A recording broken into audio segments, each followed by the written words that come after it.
14,416 Pinoy namatay sa diabetes sa 5 months lang. Ikaw, diabetic ka ba? Diabetes mellitus ang pang-apat na leading cause of death ng mga Pilipino base sa latest PSA data. 6.2% ng lahat ng deaths, diabetes ang dahilan. Kasi akala nyo diabetes ay hindi nakakamatay. Mali kayo.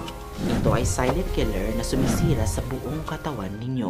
Sa unang 5 buwan ng 2023, lumalabas na diabetes ang ika-4 na nangungunang sanhi ng pagkamatay sa Pilipinas. Ako po si Neil Brian Galve at ito po ang Nurse Brain.